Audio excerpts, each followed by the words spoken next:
Happy Public Works Week and happy Asian American Public Islanders Heritage Month. Welcome to a special edition of Snapshots Live, a monthly webinar highlighting the people and projects here at Public Works. Today's conversation is being recorded, so please be mindful of that. I'm Albert Coe, a Deputy Director of Infrastructure Design and Construction and City Engineer. And on behalf of the Asian American Pacific Islander Heritage Committee, we'd like to thank you all for joining us today. Today, we will have a conversation with a few of our colleagues to share our experiences and stories with one another. Without further ado, let's meet them. We have Laura, Jennifer, and Jonathan. And let's start with Laura. Can you introduce yourself and what ethnicity do you identify with? Hi, good afternoon, everyone. My name is Laura Tanigawa. I am the acting bureau manager in building design and construction for the construction management group. I identify as Japanese American. Great. Jennifer? Hello, everyone. My name is Jennifer Marquez. I'm the accounting manager for Public Works, and I identify myself as Filipino. Great. And Jonathan? Good afternoon, everybody. Jonathan Vaing with San Francisco Public Works, Assistant Superintendent with Street Environmental Service. Identify myself as American Cambodia. Great. Thank you, everyone. And thank you for agreeing to be on our panel today. You are all in leadership positions in Public Works, and I'm sure each of you have had a unique journey to where you are today. Can you tell us about that? Let's start with Laura. So I was lucky enough to start with the city as an intern, like decades ago. And I worked with PUC. I had a lot of fun over there. And then I got picked up by Public Works quite a while ago. And I've worked through a lot of different sections in Public Works, mostly in construction. And I got to tell you, I've loved every day here. It's gone so fast. And as far as advice to new workforce, I'd say the city is an amazing place to work. It's really unique with the breadth of projects we have and the chance to work on this beautiful city. So if you're lucky enough to get in and work with the city, hang on to it, move around within the department. We have rotation opportunities. There are a whole bunch of people who want to help you learn and help you grow. And it's a good opportunity. Great. Jennifer, what about you? Just like Laura, I started with the city as an intern. I didn't really want to get into accounting in the beginning. I learned about the internship through a class in San Francisco State. I passed the test.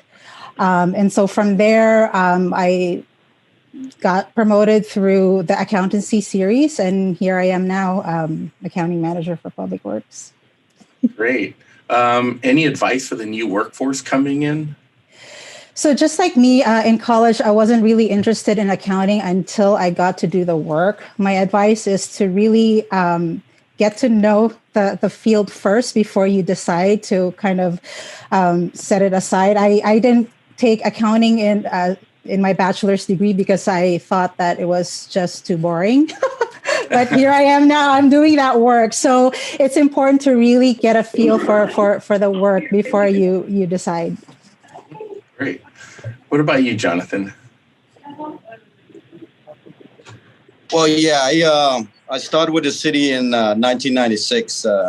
Like Jennifer said, you got to find your spot and what you feel comfortable with in your role in public work. I'm fortunate to start with the city as a laborer in 1996 and kind of move around with about 4 or 5 different positions to get to where I'm at now. So it is a long journey, and it's still continuing. Great. Any advice to the apprentices coming in to work with you? Yeah, I think one of the advice I learned throughout the way is look outside the box. Just, not just concentrating on what your role is, but look outside the box and try to learn other things when you specialize in what your duty is, and try to learn some other things that can advance, your opportunity. Mm-hmm. Oh, that's great.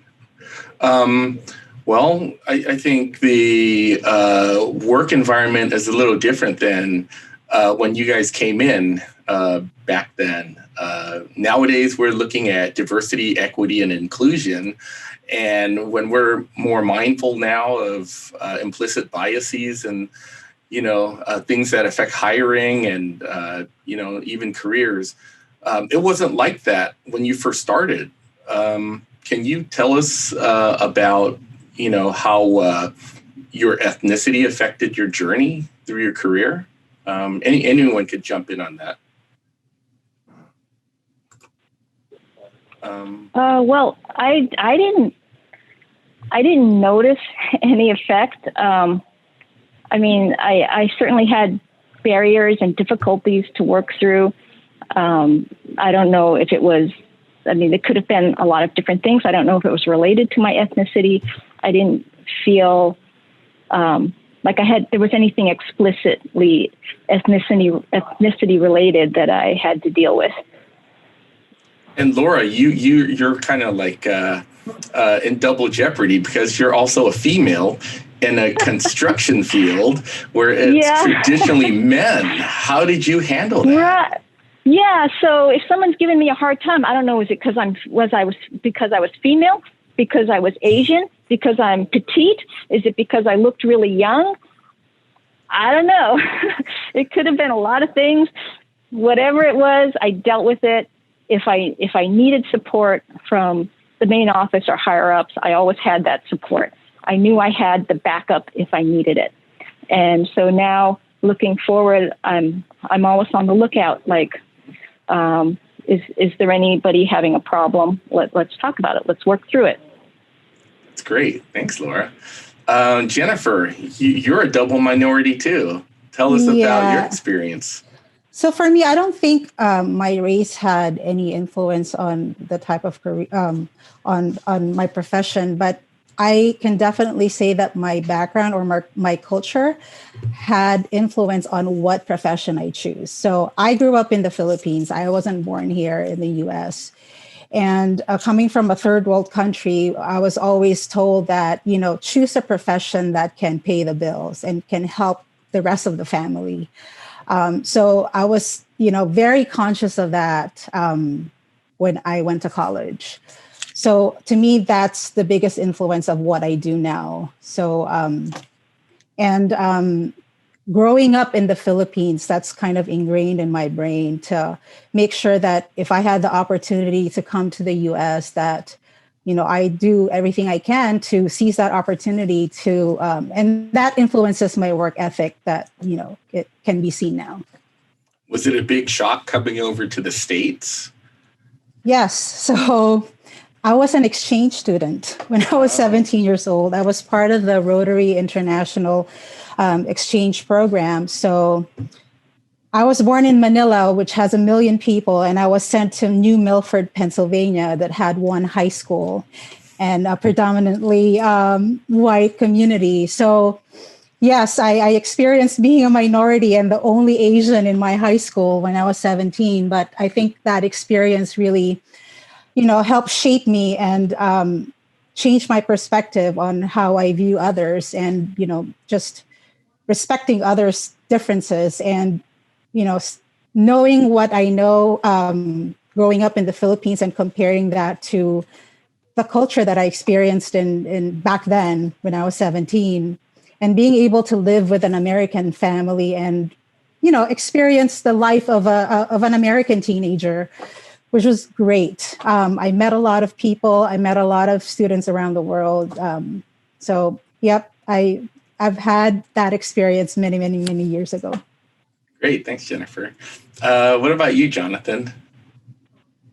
Yeah, well, I do experience a lot of stuff like you said, 2 decades ago, public work is a lot different from what we going through now. So I've been over here about 25 years. And as the beginning, I I do feel that I wasn't treated equally or get the same opportunity, right? So I always feel that I have to work at least 10 times harder than others just to be recognized.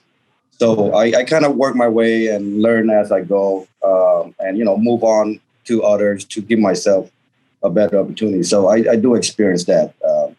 And I'm glad to say, as today, public work has changed big time. I feel that more folks have more opportunity, way better than what I went through. So it's a good change right now. Thinking back, Jonathan, was there one thing that you did? Could you think of one thing that you did to overcome those barriers in your career? Yeah, I thought about, when people try to push you down and they basically want you to give up, I determined I'm not going to let folks push me away. And, I continue to do what I do. And, it kind of pays off. So don't let people push you away and say, you can't do this, you can't do that. And keep pushing. And there it is. Great. No, that's great advice. That's great advice. Thank you. Thank you all for sharing. At work, we're always taught to be professional and, not to, break HR rules and all that. But what was it like outside of work? What was it like growing up? What was your experience as a minority? I know, Jennifer, you grew up in the Philippines, so hopefully they treated you okay over there. But when you came over to Pennsylvania, there was that initial culture shock and, you had that support structure. But, can you tell us a bit what it was like, after that? My main job as an exchange student back then was to, spread awareness about the Philippines and also learn about the American culture. It was really a big shock to me, only because not just the weather, but just the people, right? It's totally different. But I signed up for it. I knew what I was getting into, and I knew that I had to have an open mind. So, and they were the same to me. So they were very interested in my language. They were interested in the food that I ate, and what it was like in the Philippines. So we're all just, I guess it was an experience to share the different cultures. And in our district, it wasn't just me that was an exchange student. There were other exchange students too from other parts of the world. So there's a lot of that going on. So I feel like I was treated differently in the high school, but I didn't see that as a negative thing. Oh, no, that's great. You turned a negative into a positive. Yeah, no, that's great. Laura, how about you? What was life like growing up? Well, I'm born and raised in San Francisco. So I've been here all my life, went into college in the area here. I didn't have any problems. I was pretty fortunate. I grew up in the Richmond neighborhood, and Diamond Heights area. And, there's a large Asian population here. So I got no complaints. I feel very fortunate to have been born and raised here. Yeah. Admittedly, San Francisco is a bit of a bubble when we're more of a melting pot than a lot of the other parts of the country. Yeah. Yes. Yeah. Yes. Jonathan, what about you? Well, my background, I'm from Cambodia, migrated due to the war. So I came to the U.S. in 1983, grew up in a pretty rough neighborhood. Everybody know the Tenderloin. So I kind of grew up in the Mission and the Tenderloin as a young teenagers. So it was tough, and see a lot of what we consider now a pretty bad area during the time we've grown up in the 80s, early 80s. So quite experience and just learn try to give back to the community as I see back, where I grew up from. So, it's quite a experience. Oh, that's great. Jonathan, you mentioned about giving back. In your career, were you able to work on projects that benefited the Asian community, and how did it feel? Yeah, I mean, in my career, I've been involved in a lot of plannings and coordinating enforcement, such as one of the few things is involving the Chinese parade. We preps and cleanups and, make sure the route is clear and safe for the parade and the floats. And then we'll participate in the cleanup after that. That's one of the things I do in the parades. Other thing is the Chinatown New Year Pedestrian Enhancement Program, where the business owner have ability to put the goods outside the parking lane. Of course, Chinese New Year's is a lot of shoppers and expect a lot of foods. And our main, focus is pedestrian safety and vehicle safety. So we want to make sure, the business owner comply with the public codes and the permit conditions. So we interact with all the communities in the area, get the feedback. We have community meetings and, get the feedback from the business owner and let them know, educate them how we need to comply to get everything successful. So I'm proud of those events, and because it made me feel good when you see everybody successful as far as business, and at the same time, it is safe for the general public, pedestrian, and tourists. So that's one of the things. Well, that's great. Jennifer? I wasn't able to participate in any here at Public Works, but back at the airport, we had some, when there's typhoons in the Philippines, there were drives where they collect, used clothes or toiletries that can be sent back to the Philippines to help the typhoon victims, things like that. Oh, that's great. That's great. Laura, I know you've had a chance to work on a lot of construction projects. Anything you hold dear to your heart that affects your community? Well, I did get to do Japantown Peace Plaza renovation. Gosh, I think it's been maybe 20 years.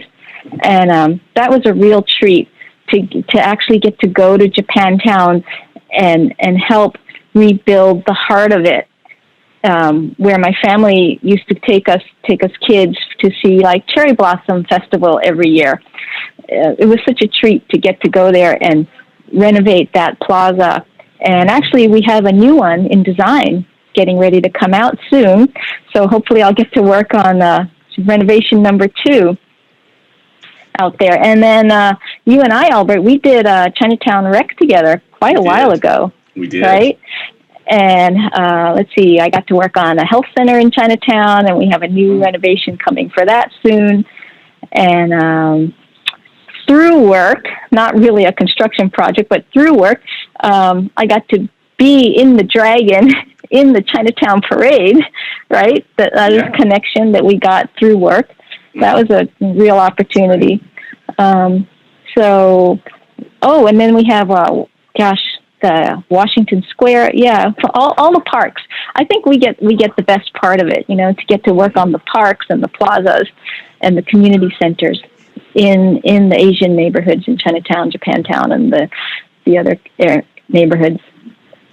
Yes, we definitely were fortunate to be able to, give back to our respective communities. That's for sure. And the best part is you get to ribbon cutting and you get to see the community come in and enjoy it and have a big party and see how happy everybody is. Yes. And I'll make sure we put your name in the hat for Japantown Part 2. Yeah. I want to work on that. Yes. I love having volunteers. Now, we've gone through a lot of projects in the city that, were given to us. But if you three had a choice of being able to do one public works project, with unlimited funds that could help your community, what would that be? Jonathan, let's start with you first this time.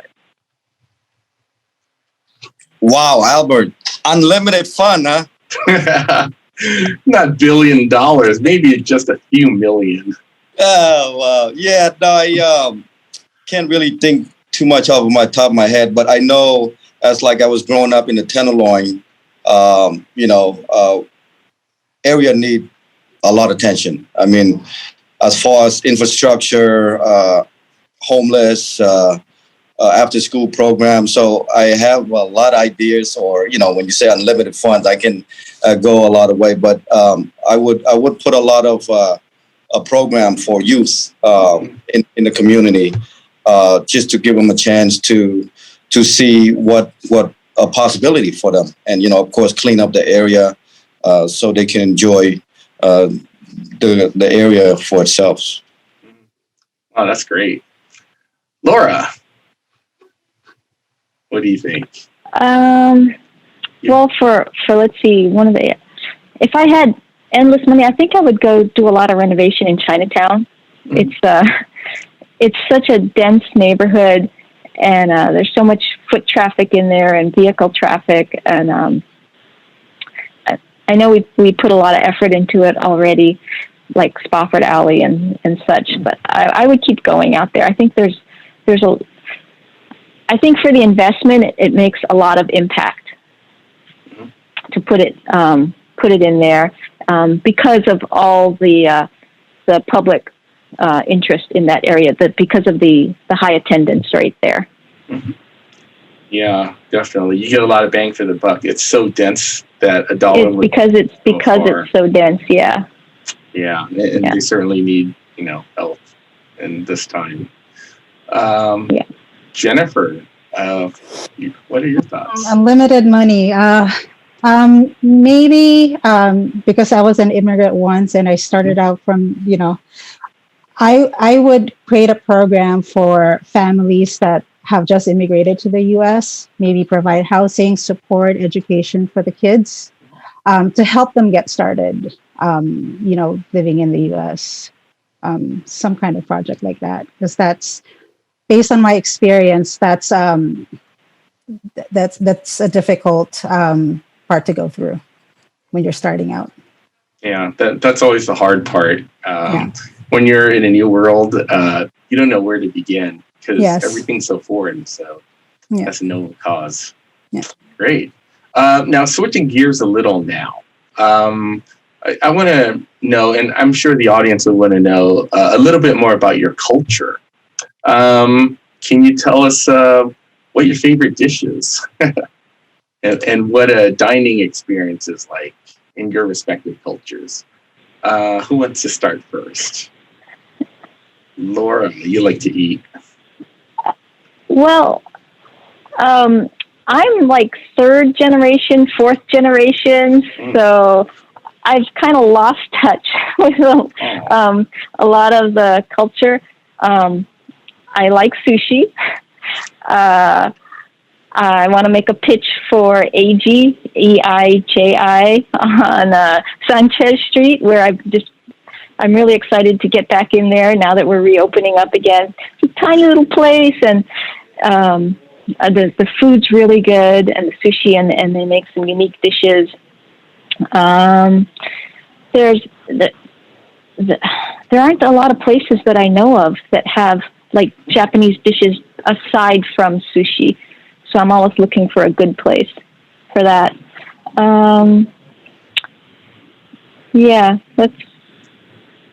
That's all I know about favorite dishes. No, that's great.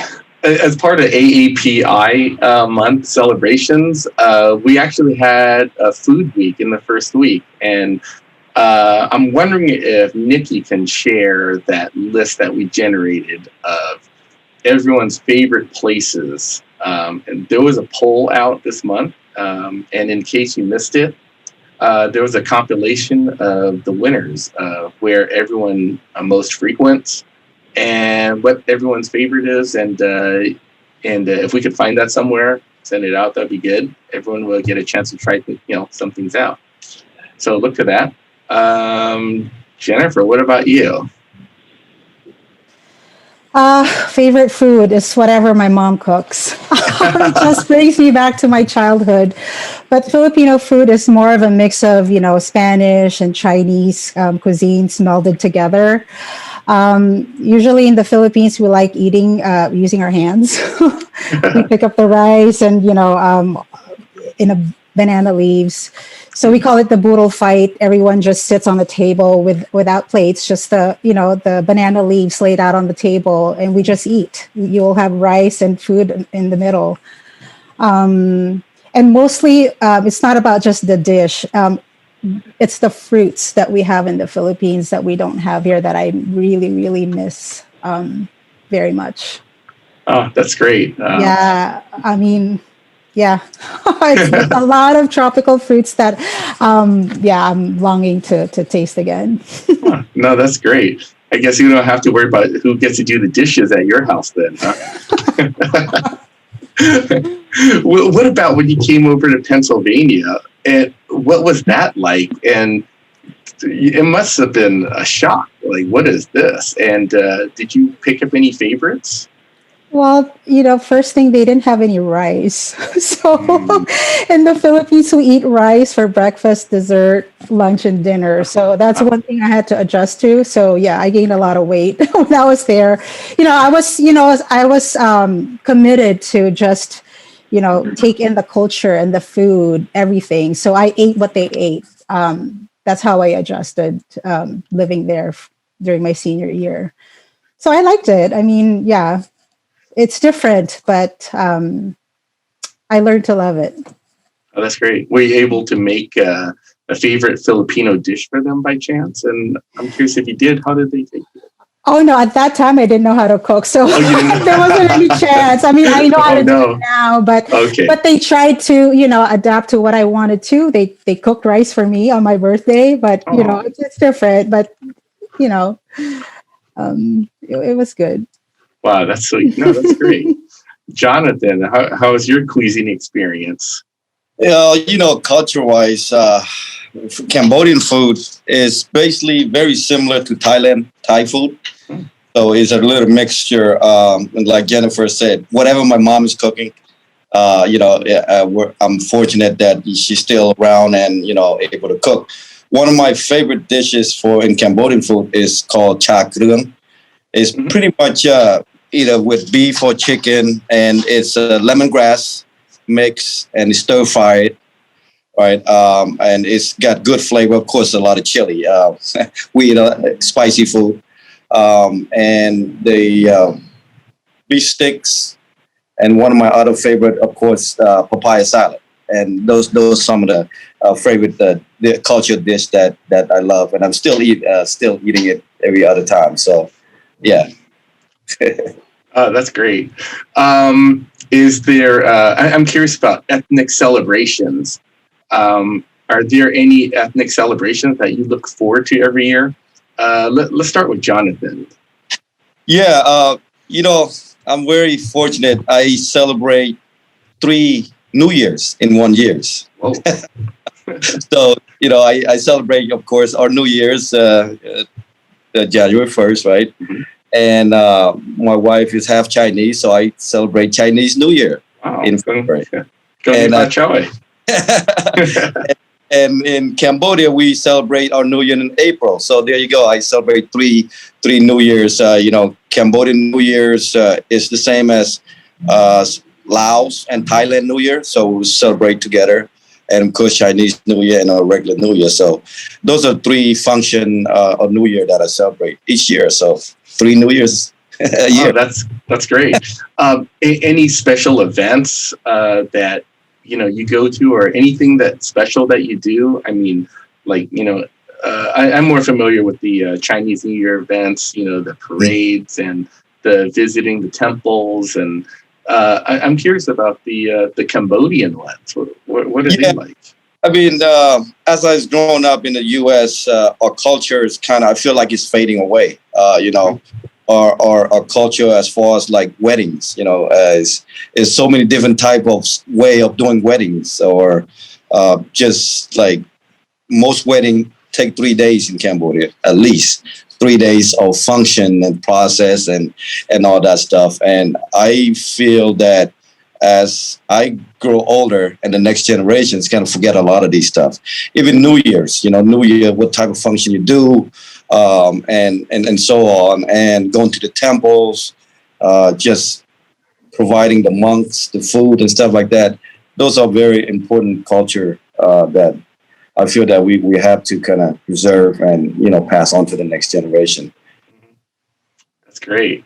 Great thoughts. Laura, what about you? Well, besides the Cherry Blossom Festival, which I used to go to every year until COVID, I participate in a martial arts club, and through that club, we do a New Year's celebration called Kagamibiraki, which is, it involves some, food, of course, and demonstrations, and all the local clubs getting together and celebrating together. And I really miss that too, because we didn't get to have that these past couple of years either. Oh, Jennifer? For me, it's Christmas. Back in the Philippines, we kind of start decorating in September, and we don't end the Christmas celebration until January 9th or, first week of January. It's a really big celebration for us. And one tradition that I kept now is that Christmas Eve, we always have the Noche Buena, which is done at 12 midnight, which my kids don't understand. Why do we have to stay up at 12 midnight? And that's when we eat dinner. That's how we celebrate Christmas. And also New Year, we do the same thing. New Year's Eve, we stay up until 12, and that's when we eat dinner. And we buy 13 different kinds of round fruit for good luck. We wear polka dots. Which means, more money coming into the new year. So those are the ones that I've kept, from when I was in the Philippines to now. Wow, that's great. Yeah. Before I ask the next question, I want to take some questions from the audience. And can the audience put in the chat box any questions you would like to ask any of the panelists? And it looks like I have a direct message from Julie. Julie, I was curious. Would you like to share some of your experiences growing up Asian? Julie Ann, are you on the call still? Oh. We'll wait to hear back from her. But let's move on to the question while people are typing in questions in the chat box. Let me ask you guys another question. If there was another Asian celebration are there any other Asian celebrations that you are interested in attending? Not your own, though, that you've kind of admired from afar, that you really want to immerse in that culture. Who wants to go first? Just think about this one. Now that Jonathan had mentioned their weddings, I'm kind of interested. Like, what do you do in those 3 days when you celebrate the wedding? I know Indian weddings are like that too, where they celebrate for multiple days. I'm kind of interested, what kind of things you do in those 3 days to celebrate. Yeah, I'm kind of interested myself. That must be some 3 days, Jonathan.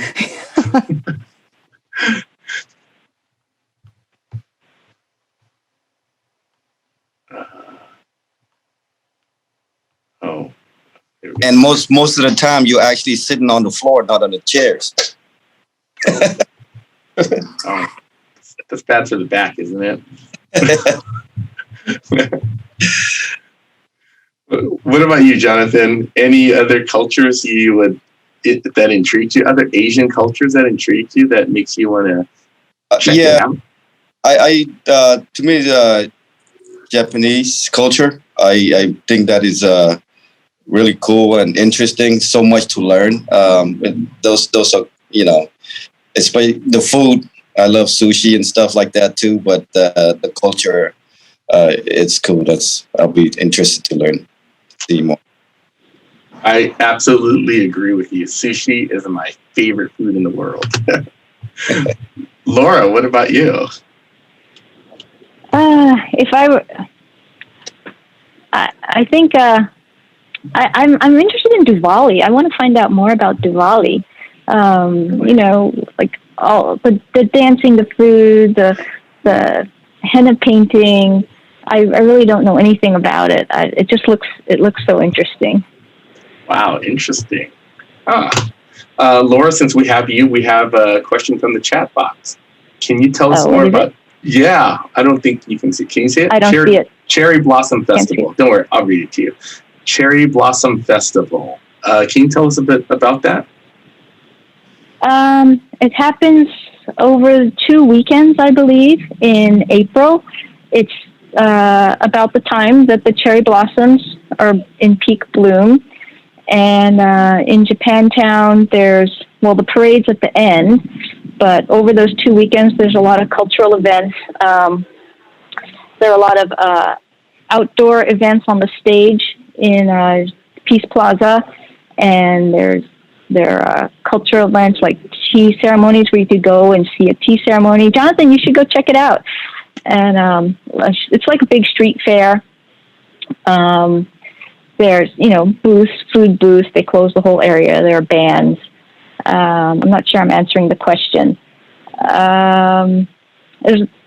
It's a big turnout, and the events change over the weekend. There's a whole calendar, so you really have to go several days to get a good sampling of it. Great, thank you, Laura. Question for each of you: can you share a superstition from your culture?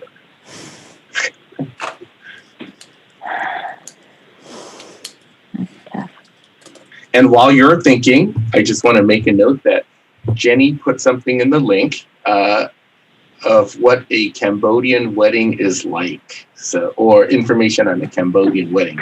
So go to that link and check it out. Okay, I got a superstition. Laura, what do you got? I got a superstition. When I was a kid, anytime something bad happened to my dad, my mom would say "bachi," which means pretty much like that's what you deserve for the bad things that you've done before. Ouch! Karma. Yeah, it's like karma. Oh no, Jennifer. Yeah, so I think it's a pretty common theory. If you do bad, it's going to come back to you. So you better do good. Like. That's what it sounds like, and taunting with that too. So, Jennifer, what about you? What's a common one? Don't ever sew at night, or else you'll be blind the next day. What else? Oh, when there's a death, if you have just gone from the funeral, you shouldn't go straight home, or else you'll bring the bad luck to your house. So you should stop by a store or some other place before you go back home. Before that, there's a question here for me. It says, can you name a few of your favorite fruits from the Philippines? I would say it's mangosteen, guyabano. It's very similar to cherry moya. I have not seen that here in the US. And of course, Philippine mango. Nothing can beat that. If you haven't had it, it's very different from what you can buy here in the US. Those are my 3 top favorite fruits. To answer Michelle's question. Thank you for sharing. Jonathan, what about you? Any superstitions? Superstition. It's a lot, but I think one I can think of now is you got to respect your seniors, elderly. As we walk through or pass by elders or senior folks with respect, we have to kind of not step on them over, but kind of bow down, not bow, just kind of walk through slowly, because they said if you don't do that, it's disrespectful, but it's also bad luck for you when you grow older. So the new generation doesn't know that. Again, these superstitions, and you kind of walk through or walk past by with respect, with your head down. So that's. Yeah, I hear that. I hear you. Question to all three of you. What's something super Asian you did this week? Getting into the stereotypes. What is super Asian that you guys did? Let me jump on that one. All right, Jonathan, go for it. I like music. So Cambodian music, there's some are very similar, like Carlos Santana guitar. So Cambodian music is kind of mix of that. So a couple of days ago, I actually blast my music in my car freeway. So that was kind of cool. with a weird different music out blowing out my car. So that was kind of cool. That must have been interesting. Yeah. And yeah, of course, everybody looked, what? I'm sure they did. Jennifer, Laura, what do you guys think? Anything? I don't know if this is just an Asian thing, but karaoke, I have one at my house. I don't know any other Filipino that doesn't have it in their house, but I do have one. Yeah, I just like to sing. That's awesome. Without an audience, just my family. Of course. Laura? Okay, I'm getting a little repetitive here, but I have sushi scheduled for Saturday. Hey, that works for me. I got some friends coming over bringing sushi. That works for me. All right, we have another question. And this one comes, are there any stereotypes or misconceptions about Asian Americans or your specific cultures that you'd like to debunk?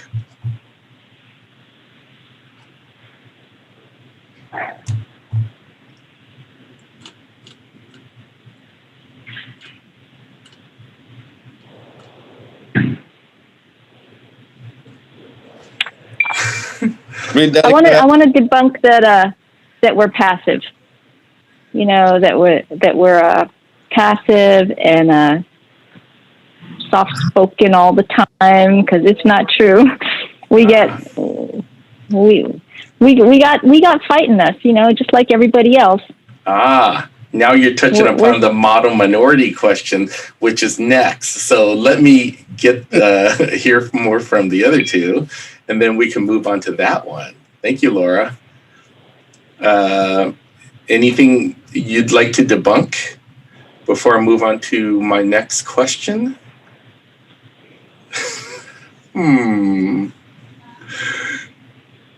All right, we could come back to this one, but let me ask you the next question. One audience member is curious to know, we often hear about the stereotype of the model minority in relation to Asian Americans. How has this played a role in your life?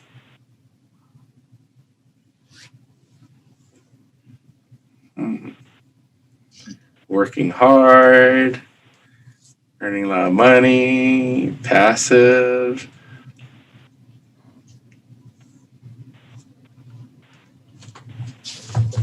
Like career-wise. These questions are getting harder and harder, Albert. Sorry. We have some tough audience members out there, but they want to know, like, coming into work, were you the model minority? I mean, as a junior, did you stay quiet, just take directions? Did that guide you in career? I mean, in your career, did that help? Did that hurt you? Did it even play a role, or are you just like a rebel and you didn't care? Yeah. I know, Jonathan, you're the rebel. I come on I know you're not passive. Yeah, no, believe it or not, as I was growing up, I was pretty quiet, especially at work. I just want to come in, do my work, my own business. I think most Asians, we're kind of like, leave me alone, let me do my work. And, we, at least for me, I was scared to speak up. When you see stuff, you just keep to yourself, pretend you don't see it. And that's, it's a bad thing. now that I learned from it, it's a bad thing that we should speak up, trying to help each other out. So it's hard to, as we've grown up 2-3 decades ago in America, it's hard to speak up how you feel, unlike now. With my dark skin color, Asian American, a lot of folks make me as a different nationality. So most people don't even know where Cambodian is in the map, right? So when people ask me, where you from originally? Cambodia. I said, where's that at? So it's like, oh, it's between Thai and Vietnam. It's a small country. So yeah, it's interesting. We talk about the race and stuff, nationality, as we go now. Yeah, I want to second what Jonathan said. I've learned over the years. I've been here my whole life. I've been my whole career pretty much with public works, and I've learned you got it. We all have to stand up for each other, speak out, speak up for ourselves, speak up for others around us, not just our own race, not just the people in our close circle, but for everybody we see. It's like sometimes I'm walking down the street and I ask myself, what would I do if I saw somebody needing help? Would I jump in and help? And I say, yeah, I would. And hopefully other people would too, that we all do our part, our little part to help each other out. It's another one of those stereotypes that isn't true. It's the only way we make progress together. We help each other out. See something, say something. Yeah. Jennifer? So yeah, that's something I struggled a little bit when I first came here to the US, because growing up in the Philippines, we were kind of taught to, not question authority. You don't question your teachers when they're lecturing, unlike here. So I was kind of shocked when I went to high school here, is that you can question the teacher, in class. And so that's something that I had to work on as I, work. And deal with other people. So I'm a pretty outgoing person. So I don't think I'm quiet, but it's about, again, the way I was brought up is to not question things. But, as I see, like even at Public Works, it helps, like Laura and Jonathan said, we need to speak up when you see something wrong, and you need to speak up for others who can't do it on their own. Oh, that's great. Yeah. Thank you. Okay, we're running short on time, but I would like to wrap up this session with one last question for our panelists. And that question is, what closing words would you like to share with the people listening? Anyone could jump in. Closing thoughts? I can go. I'll go ahead. I'll jump in. I want to thank you, Albert and Nikki, for this opportunity to participate, and thank you to Jennifer and Jonathan for being on the panel, all of us together. Closing words.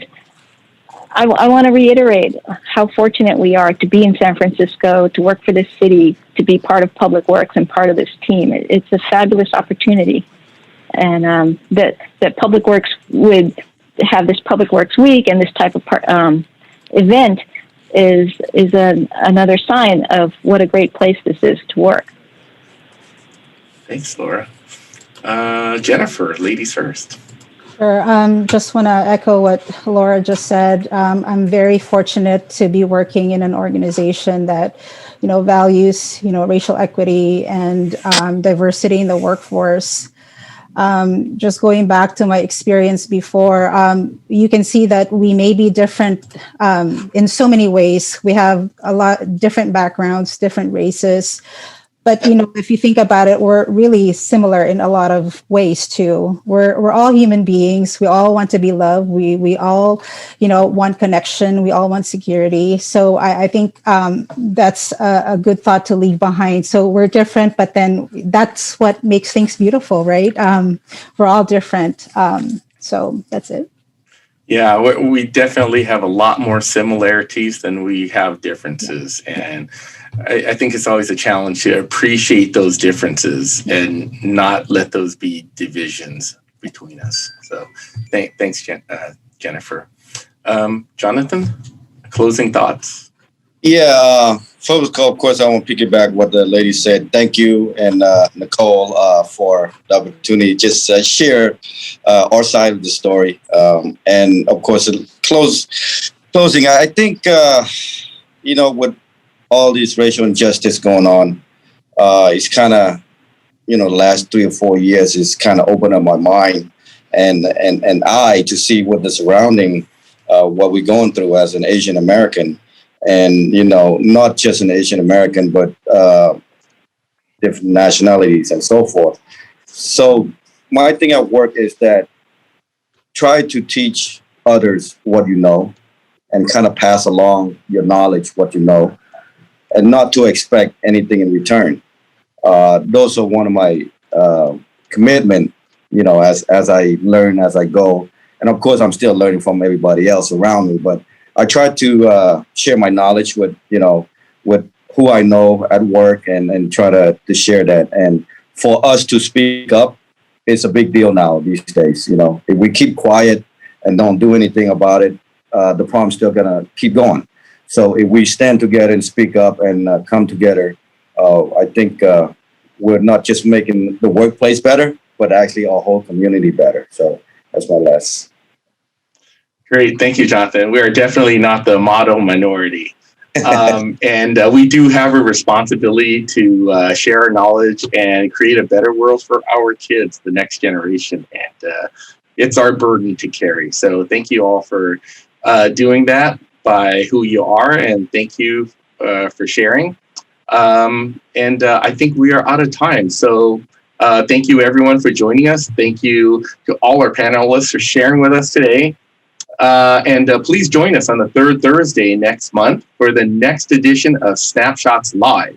Happy Public Works Week and happy Asian American Pacific Islander Heritage Month. Thank you all. Have a good rest of the afternoon. Take care.